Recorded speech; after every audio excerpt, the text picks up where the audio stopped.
मित्रों, ओम नमः शिवाय। ज्योतिष के कार्यक्रम की श्रृंखला हमने शुरू किया हुआ है। इसमें सूर्य के कारकत्वों को देखा था। सूर्य का 12 भावों में स्थित होने का साधारण फल क्या होता है, इसको हम लोगों ने देखा था। उसके बाद चंद्रमा के कारकत्व की भी वीडियो हमने डाली थी। और अब चंद्रमा के कुंडली के 12 भावों में स्थित होने का क्या फल है, इसे जानेंगे हम इस वीडियो में। और ये जानना सभी के लिए आवश्यक है। ये ऐसा नहीं है कि आपका कुंडली में किसी एक भाव में चंद्रमा है तो वही जान लेंगे तो उसी से सब कुछ हो जाएगा। चूँकि कुंडली जब गोचर फल देखते हैं तो गोचर फल का क्या समझने के लिए चंद्रमा का सभी भावों में जो फल होता है वो जानते रहेंगे तो उससे भी बहुत कुछ हमको समझने में सुविधा होगी। और फिर आगे जब प्रश्न कुंडली का जो अध्ययन कर रहे होंगे तो उस समय भी चंद्रमा का भिन्न भिन्न भावों में क्या फल प्राप्त होता है उसको जानते रहेंगे तो भी परिणाम अच्छे प्राप्त होते रहेंगे। उसके बाद से चंद्रमा का भिन्न भिन्न भावों में क्या परिणाम है तो भाव पर क्या असर पड़ता है उससे भी परिणाम प्राप्त करने में सुविधा होगी। तो सर्वप्रथम हम जानते हैं कि चंद्रमा 2 प्रकार का व्यवहार करते हैं, शुभ ग्रह के रूप में भी और अशुभ ग्रह के रूप में भी। तो चंद्रमा शुभ होते हैं तो इनका दूसरा फल है, और जब चंद्रमा अशुभ होते हैं तो इनका दूसरा फल है। दोनों में 2 क्राइटेरिया। अब सर्वप्रथम हम चंद्रमा को यहाँ पे स्थित कर देते हैं तो 2 स्थिति ले आएंगे। अब चंद्रमा यदि शुभ ग्रह है तो चंद्रमा शुभ कब होता है तो ये हम जानते हैं कि चंद्रमा जब भी पक्ष बली होगा तो शुभ ग्रह है। पक्ष बली कब होता है तो सप्तमी के बाद, अर्थात शुक्ल पक्ष की सप्तमी के बाद और कृष्ण पक्ष की सप्तमी के पहले, यानी आधा चांद जब आसमान में रहता है तो चंद्रमा पक्ष बली कहा जाता है और उस समय वो शुभ ग्रह के रूप में रहता है। और शुक्ल पक्ष की सप्तमी से पहले और कृष्ण पक्ष की सप्तमी के बाद का चंद्रमा अशुभ चंद्रमा कहा जाता है। और ये क्रूर ग्रह के रूप में इसको भी लिया जाता है, पर इसकी क्रूरता मंगल, राहु, केतु और शनि के तरह से नहीं होती है, उनसे ये निचले स्तर का है। तो आइए, चंद्रमा यहाँ जब होगा तो क्या होगा। काल पुरुष की कुंडली को सदैव ये भी ध्यान में रखना होता है। तो चंद्रमा चतुर्थेश भी होता है और चंद्रमा की कारकत्व तो हम जान ही गए। तो जब यहाँ शुभ चंद्रमा होगा तो शरीर अच्छा होगा, शरीर बलवान होगा, व्यक्ति में सोचने समझने की उत्तम क्षमता होगी और बलवान भी होगा, लक्ष्मीवान भी होगा, विवेकी भी होगा, ऐसा जातक। अब चंद्रमा यदि अशुभ लग्न में है तो ये जितने प्रभाव बताए गए वो निगेटिव होंगे या उनमें उतार चढ़ाव होगा, परिवर्तनशीलता होगी। अर्थात स्वास्थ्य कभी अच्छा रहेगा, कभी अच्छा नहीं रहेगा। और ज़्यादातर सर्दी, खांसी, जुकाम, बुखार, इस टाइप का, स्नोफिल्स टाइप का, इस तरह के रोग हो सकते हैं चंद्रमा यदि अशुभ चंद्रमा लग्न में है तो। और जो भी परिणाम बताए गए उनमें उतार चढ़ाव भरा स्थिति रहेगी, हमेशा अच्छा नहीं रहेगा। दूसरे भाव में ले लेते हैं चंद्रमा यदि यहाँ स्थित है, ये कुंडली का दूसरा भाव है। तो दूसरे भाव में चंद्रमा काल पुरुष में वृषभ राशि होती है, चंद्रमा उच्च का हो जाता है, इसीलिए दूसरे भाव में भी चंद्रमा अच्छा फल करता है। तो शुभ हो तो भी और अशुभ हो तो भी, शुभ हो तो ज़्यादा बेहतर है और अशुभ है तो थोड़ा सा इसके परिणाम में उतार चढ़ाव लेकर के चले आएंगे।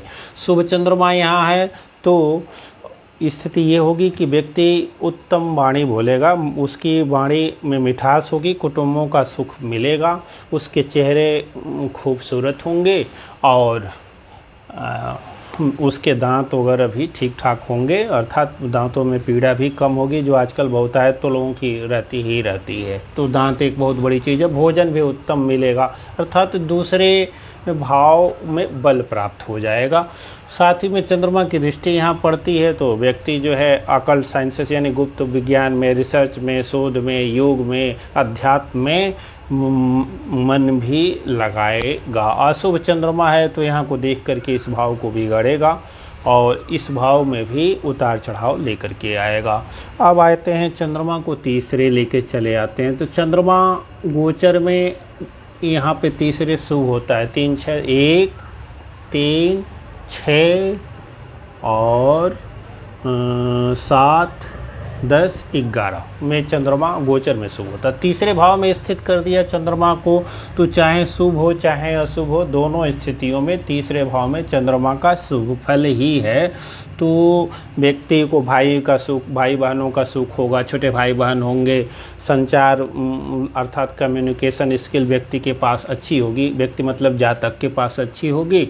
और जातक यदि शुभ चंद्रमा यहाँ स्थित है तो जातक भाग्यवान भी होगा, पिता से अच्छे संबंध भी होंगे। अशुभ चंद्रमा है तो उसकी दृष्टियों से थोड़ी बहुत पिता से मनमुटाव हो सकता है और भाग्य में भी उतार चढ़ाव वाली स्थिति चंद्रमा लेकर के आएंगे। अब चंद्रमा को यहाँ लेके आते हैं तो क्या होगा, तो यहाँ चंद्रमा के हो जाने से काल पुरुष में इनकी अपनी राशि होती है।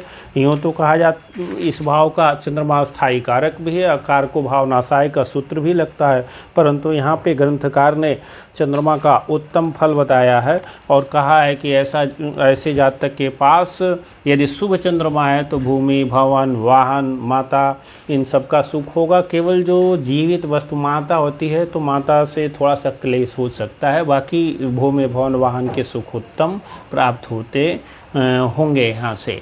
अशुभ चंद्रमा है तो इन सभी चीज़ों में थोड़ी बहुत कमी रहेगी, उतार चढ़ाव रहेगा। अब चंद्रमा का यहाँ दृष्टि से यहाँ लेकर के आएंगे तो चंद्रमा शुभ है तो दृष्टियों में शुभता ले लेते हैं, अशुभ है तो दृष्टियों में अशुभता थोड़ी सी ले लेंगे, अर्थात इस भाव को थोड़ी सी कमी करेगा।